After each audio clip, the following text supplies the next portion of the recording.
Hello.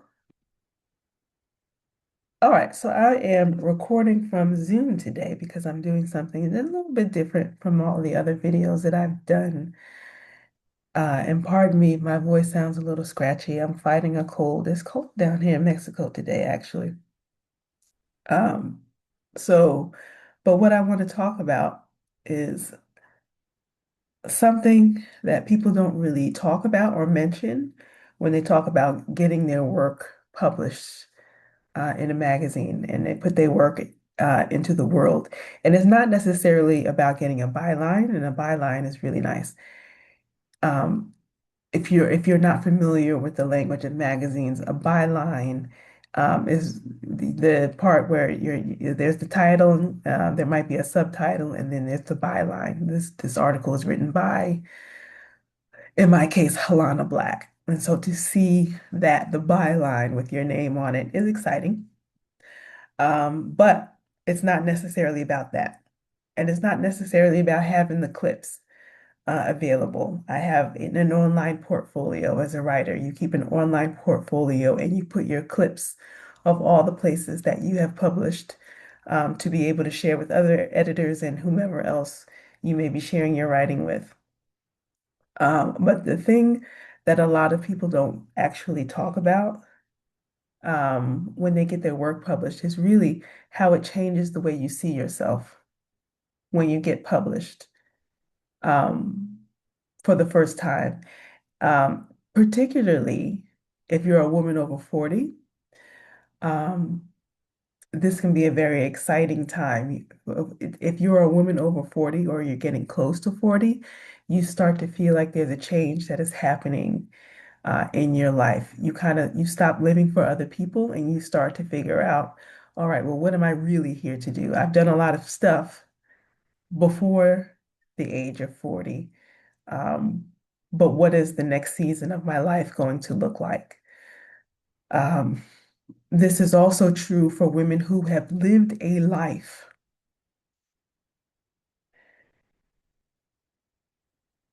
For women who have lived a life, if that phrase hits you in the heart, then this is who it is. I'm talking to you. If you've done all the things, you've been through hell, you've been, you've been underestimated. Um, People have talked about you, and now you're at a point where you're on the other side of that, and you want to be able to share the lessons from that life that you've lived. If you've lived a life, then certainly this video would be for you. And also, especially for women who've just sort of been writing quietly for themselves for years, this would also be important to you because, all three of these things can really apply to me. Um, because I've also been writing for years and always sort of felt like no one cared, or I don't have a particular point of view that anyone would be interested in. Um, so if you've just been kind of sitting in your corner of the world for years, just sort of writing things and you have ideas for things, um, then this is all of this will really sort of speak to you. Um, and so I just wanted to start with that I have met so many smart, capable women who still call themselves aspiring writers. I get letters every now and again, or letters, I get emails from, or DMs on social media from women who call themselves aspiring. I'm an aspiring writer, I'm an aspiring journalist. I have these stories that I want to be able to write about. And that using that word aspiring um, stops people from claiming what it is that they want to be able to go to. Because in order to end aspiring, it means that you have to actually end living the fantasy, your writer fantasy in your head. and you actually have to get up and do certain things in order for you to be able to become a writer in real life. And that can be scary. That can be a scary thing to do if you've never done it before, which is why it's so important to be able to have support in order to do this. Um, Using the word aspiring keeps you in a very small mindset. Um, you never really you always think in your head that you're living the life. You fool yourself into thinking that you're living the life that you want to lead, when really um, you aren't. And it only becomes apparent during certain spaces in your life when you see other people who are doing the thing that you want to do, people who are less talented than you, getting awards, getting the bylines, getting recognized, the book projects, the interviews. They're getting all of these accolades that you want to be able to get. But because you're still aspiring in your head, and I always mention this, I see people, women in particular, on LinkedIn, putting aspiring writer on their LinkedIn profile as if that is a professional title. Aspiring just means I have not done it yet. I have not done the thing. I'm dreaming about it. That's not something that somebody wants to hire you for.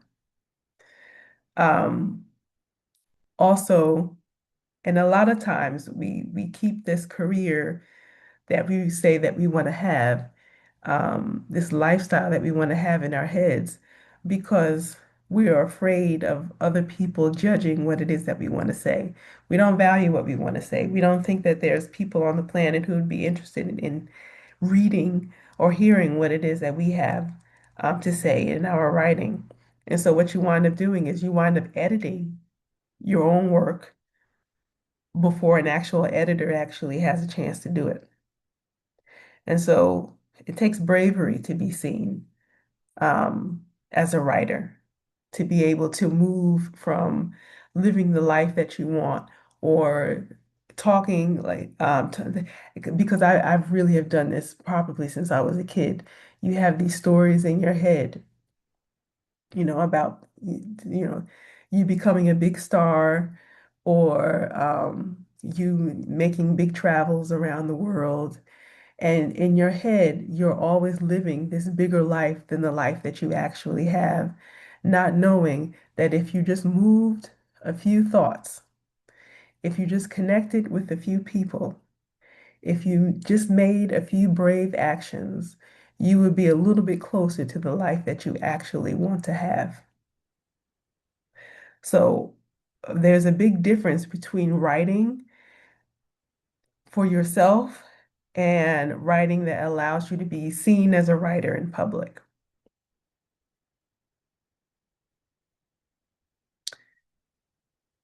Next point I want to be able to make.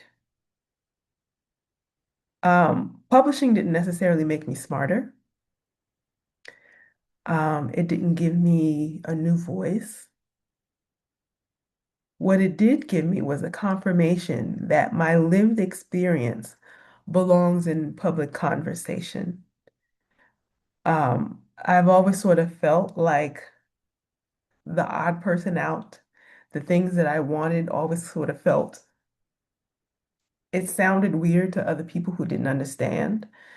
Um, like even when I was in college, this is way back in the 90s, in the mid 90s, um, I had wanted a career as a video editor.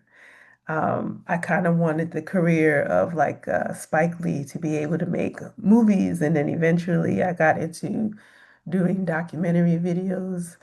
And I decided, after some work while I was in college and working in the industry a bit, I decided that I wanted to be a video editor, because it would give me my time. I had met people who were actually doing this career for real in real life, and they were freelance.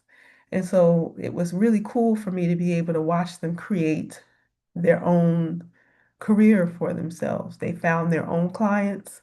They bought the materials that they needed. They had, a computer system, and back then everyone had, I think it was called an Avid computer system that helped you to edit video um, digitally, which was a new thing back then. Um, and they bought all this stuff for themselves. Either they put it on a credit card, or they bought little stuff at a time. And they would go out and they would get clients, or they would create things with their art school buddies, um, and they would find ways to be able to get it out into the world. And I absolutely love that.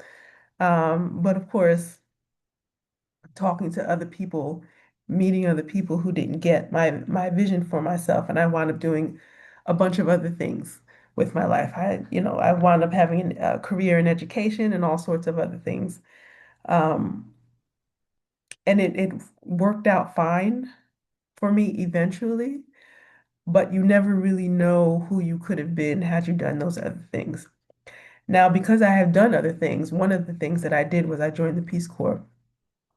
I went to school. I went to Rutgers University in Newark, New Jersey. I graduated from there in 1999. I worked for about a year in the TV industry, most notably at CBS News in Manhattan. And I did that.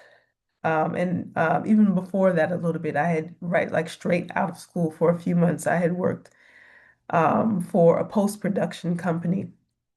And so I thought that this was going to be my big break into the industry. And for some strange reason, that job did not work out. I didn't really understand why, but I was let go from that position. No one ever really explained to me. So I got let go from that position. And then shortly after that, I had seen an ad to join the Peace Corps in a newspaper called The Village Voice, which was a world-renowned newspaper, even way back then. And I don't think it's in existence anymore.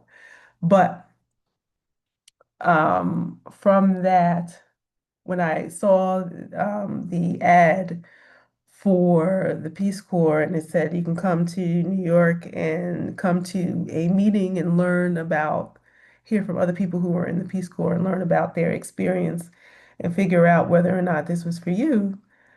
Um, it just sort of it sounded really interesting. And then a part of me was hesitant because I didn't think that I would be chosen. I thought that the Peace Corps was for people, who were certainly not me. So for more people who felt smarter, who went to better schools, who got better grades. I struggled like hell in college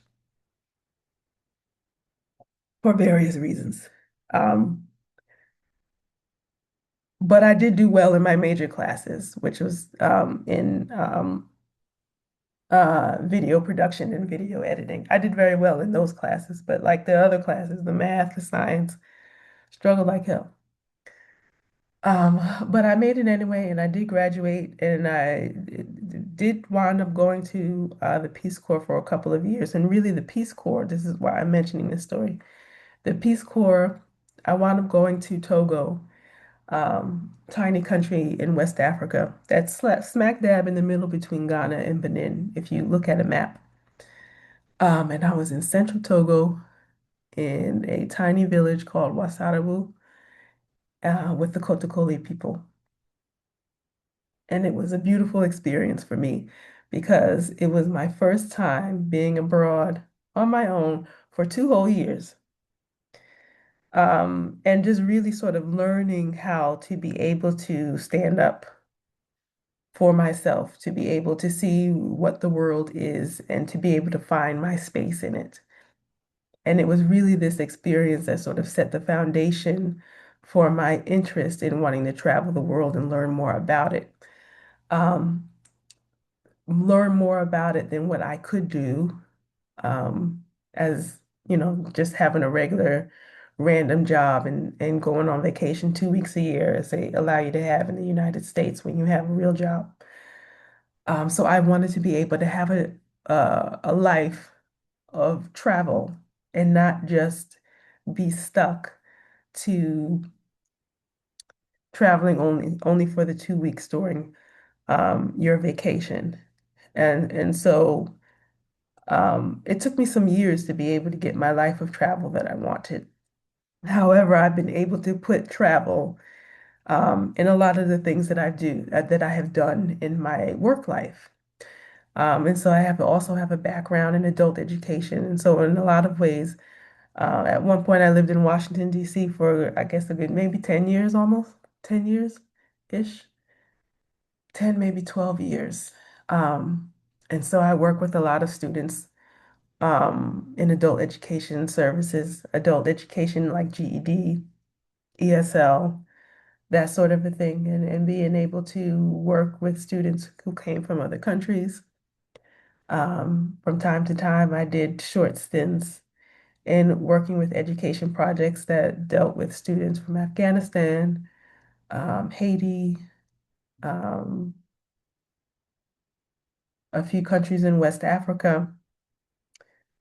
Um, yeah, so all over.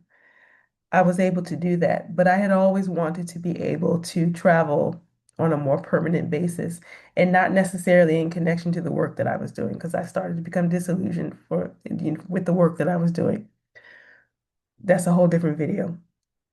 Um, but when I turned 40, 41, I finally got to a point where I was able to get up um, and move and travel. I took a chance on myself. I said at 40, about 40, 41, I decided that now is the time for me to be able to get up and travel. I need to be able to do this because if I don't do this now, then I will never have the heart to do this again. And now, 7 years later, I'm 48 now. I'll be 49 in May. And I'm really excited about the life that I have. I absolutely love it. I love my life that I have. And as a writer, my travels have given me such um, fertilizer for the stories that I want to be able to tell in the ways that I have changed over the years, how it is that I see the relationships that I have had with other people, and how changing my relationship with myself has actually changed the relationships that I see my relationships that I've had with other people, how much I've grown in love for myself. Um, all of those things can be seen in the writing that I do now. Um, and so I get to write about what I experience. I really love writing about food, travel, of course. I love to write about health and well-being. And I want to be able to write it from my point of view. I'm not a doctor. I'm not a nurse or anything like that, and have absolutely no interest in any of those things. But I do have a particular experience. I do have a particular point of view um, that I am able to share when I publish in certain magazines. Certain places are interested in the stories that I want to be able to tell. And so I get to be able to write as a 48-year-old Black woman who's originally from New Jersey.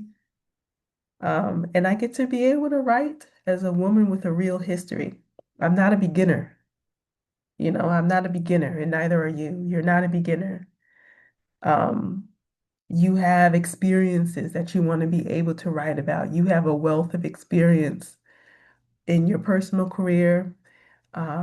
Perhaps you've raised a family or are raising a family. Um, maybe you've gone through some hard lessons. Maybe you've had a business or two that you've run in the past. um, all sorts of things that you could sort of use as experience that could be useful for a publication.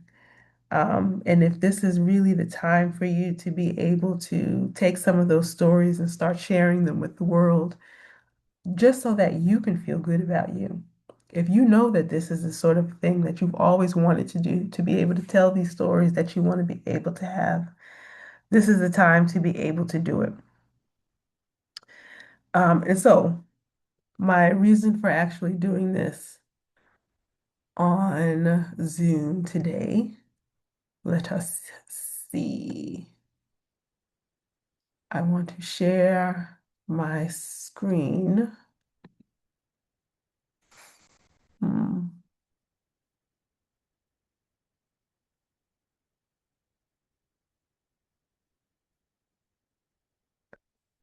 I want to use,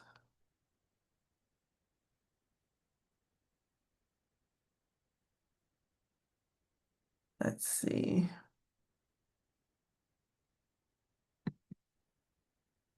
I want to be able to, I'm sorry, this is probably taking a little too long. Um, let's see, screens, desktop. Let's share. And so I'm going to do this. And so hopefully you see that Zoom thing there. But you should also see that. Parents, hopefully you'll see that in the screen. But this, I had two articles that went live in the same week, last week. My first one here is with Parents Magazine, and I'm not even a parent.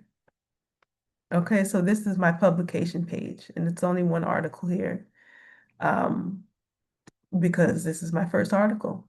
But this is the byline that I was just talking about. I'm putting a highlight on it by Helena Black, published January 29th. That was just a few days ago. 5 things aunts and uncles can do to actually help parents. And so I pulled this story. This was an idea that I had actually from my own experience of being an aunt. Um, so yeah, I'm extremely proud of this story. I got to be able to talk about myself and my own experience as an aunt and how it's really more so a lack of my story is based on more of a lack of um, support I was able to offer my family member, um, just for lack of communication. Um, but then I also got an opportunity to interview a few other people, two other parents, of course. And then, of course, I have an interview with an expert, a gentleman who is a therapist who is also happens to be a parent. And so he shared his tips with me on how to be able to create relationships, how parents can create relationships with their brothers and sisters so that they can get what it is that they need from them, um, to be able to grow a relationship, a helpful relationship over time. Um, and of course, I included the fact that, excuse me, I included the fact that um, not everybody has brothers and sisters, but you know you might have cousins, or even if, especially if you're a Black person, you know, not necessarily your brother and sister, but you may also have um, you know, your friends, close friends who wind up being aunties and uncles to your children. And so I included that experience in this article as well. So this was really fun to be able to do as an article. And then I have this one. I think Business Insider. This just came out last week as well. That's the byline by Helena Black. I just highlighted that. And this is called, you know, Business Insider loves these long titles. Um, So when I moved abroad, I stopped buying groceries like an American. Now I eat and shop better, and I've lost 100 pounds. I have no idea where they got this picture from. I don't even think maybe I gave them this in a different story. But this looks so awkward, and there are better pictures than this, but this looks so awkward. But that's what they use. They couldn't have gotten it anywhere else, but from me. Um, But so basically, what this story goes to, I currently live in Mexico, in Playa del Carmen. And so I just sort of talk about my current situation of what it is that what shopping looks like for me.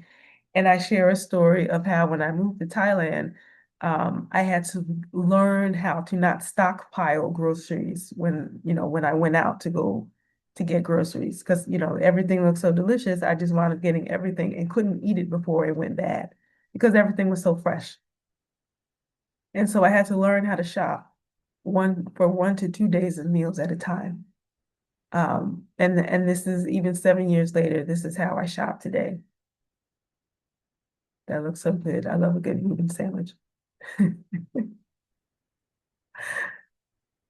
And so yeah, I mentioned some of the other countries that I've been to: Cambodia, Myanmar, Rwanda, Turkey. And this is me, a picture of me that I shared walking to. Um, it's a short walk to the beach, and you get to walk through this little wooded area. Um, so yeah, this is just me sharing my story, and it was fun to be able to do that. And so if you want to be able to do that for yourself, I have a great opportunity for you to be able to take this class that I'm offering. It's called Pitch Magazines with Confidence. I'm going to stop the screen share.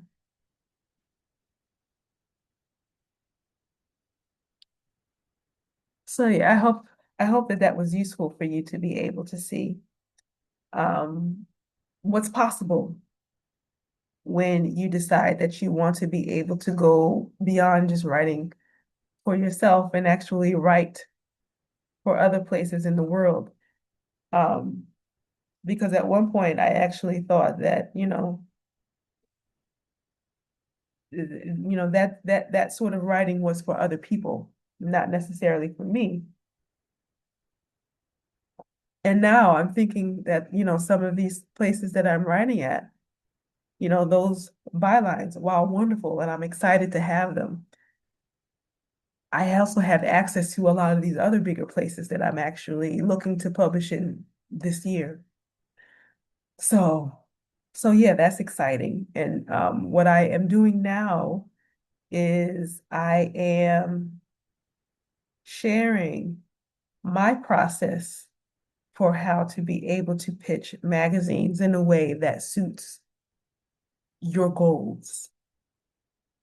If you are a woman who has an interest or who has a business, a speaking career, if you have written books or have a desire to write books, if you have a Substack, any woman who has lived any type of a life and has a point of view and you want to be able to share it, and um, you would like to be able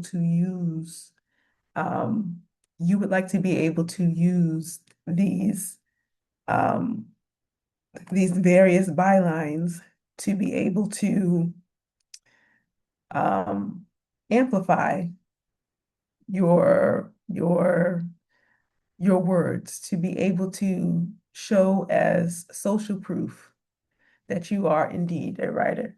It's one thing to be able to say you're a writer, but no one's ever seen any of your writing. But when you start publishing in some of these larger publications, it stops people in their tracks. They look at you differently. They take you more seriously.